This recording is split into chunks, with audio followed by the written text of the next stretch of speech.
बिस्मिल्लाहिर्रहमानिर्रहीम। अस्सलाम वालेकुम। आज 28 दिसंबर 2025 है और दिन है इतवार का। शहबाज शरीफ साहब की यूं समझ लें कि छुट्टी होने वाली है।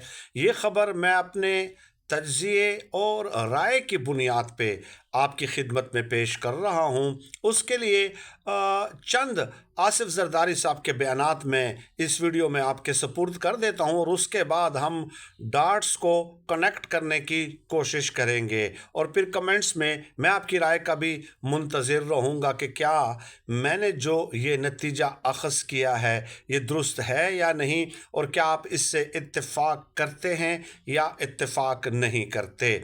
देखिए, बेनज़ीर भुट्टो की बरसी के मौके पे आसिफ अली जरदारी साहब ने ख़िताब किया और उसमें उन्होंने कहा कि भारत ख़ुद को अपने से 10 गुना बड़ा मुल्क हमसे 10 गुना बड़ा मुल्क समझता है, लेकिन सवाल यह है कि हमारे जैसा फील्ड मार्शल कहाँ से लाओगे।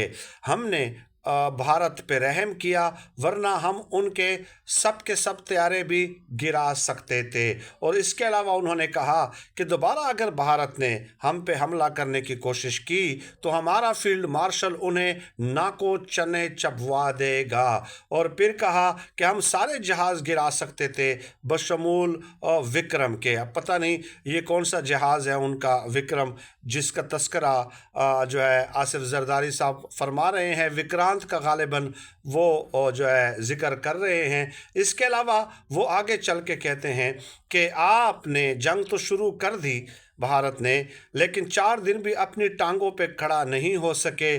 जंग के लिए वो दिल गुर्दा कहाँ से लाओगे जो हमारे फील्ड मार्शल साहब का है।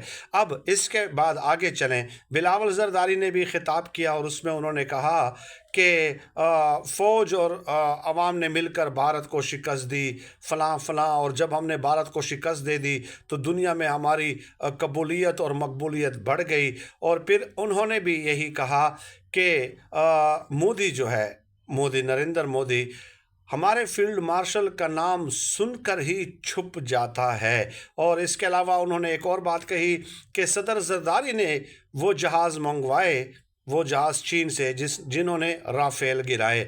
अब यहाँ पे बंदा सर पकड़ कर बैठ जाता है कि देखिए, J-10C वो जहाज़ थे जिन्होंने भारत के राफेल गिराए हैं, और इसका जो मुआहदा है वो चीन के साथ जून 2021 में हुआ था और मार्च में फिर जो है ये जहाज़ पाकिस्तान आ गए थे और दोनों अदवार में वज़ीर आज़म इमरान खान साहब थे। और ये क्रेडिट इन्होंने किसको दे दिया? अपने अब्बा जी को दे दिया।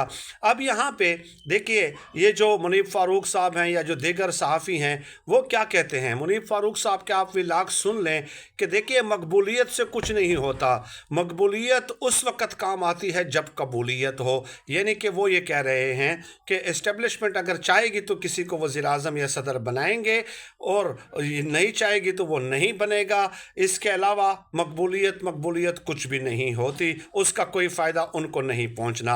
तो ये चीज़ जो है अब आसिफ जरदारी साहब और उनके फर्जंद जनाब बिलावल जरदारी साहब समझ गए हैं। अब हमारे चंद दोस्तों ने ज़ाहिर है जब मुझे उनकी तकरीर फॉरवर्ड की तो उन्होंने ये भी कहा कि देखिए, ये इतना बड़ा मुकाबला है खुशामद का आसिफ जरदारी और शहबाज शरीफ साहब का कि यूँ समझ लें कि अब कुछ दिनों में आपको नज़र आ जाएगा शहबाज शरीफ साहब की छुट्टी होने वाली है। शहबाज शरीफ साहब भी पीछे नहीं रहते, मुकाबला करते रहते हैं खुशामद में, चापलूसी में। लेकिन आसिफ जरदारी साहब पीपल्स पार्टी का ये मिजाज नहीं था। ज़ाहिर है गड़ी खुदा बख्श में जब भी उनकी तकारीर होती थी बेनज़ीर भुट्टो की बरसी पे, या जब वो कब्र पे जाते थे वहाँ पे जब इनेकाद होता था जुल्फ़िकार अली भुट्टो के, तो एंटी एस्टेब्लिशमेंट तकारीर उनकी होती थी ना। अवाम की ताकत, अवामी फ़ैसले, अवाम ही सब कुछ करती है, अवाम ही हमें मुंतखब करती है, हम अवाम को जवाबदेह हैं। इस किस्म की तकारीर ये माजी में करते रहे हैं। लेकिन इस बार गालिबन इन्होंने शहबाज शरीफ को चित करना था कि भाई अगर आप ताबेदारी में हैं तो हम आपसे ताबेदारी में 2 कदम आगे निकलने के लिए तैयार हैं। तो फिर हमारे दोस्तों ने यही तर्जिया पेश किया कि भाई ये तो शहबाज शरीफ साहब भी आगे वाला काम, शहबाज शरीफ से भी आगे वाला काम हो गया है और अब लगता है कि शहबाज शरीफ की छुट्टी होने वाली है। कमेंट्स में मैं आपकी राय का मुंतज़िर रहूँगा। बहुत शुक्रिया।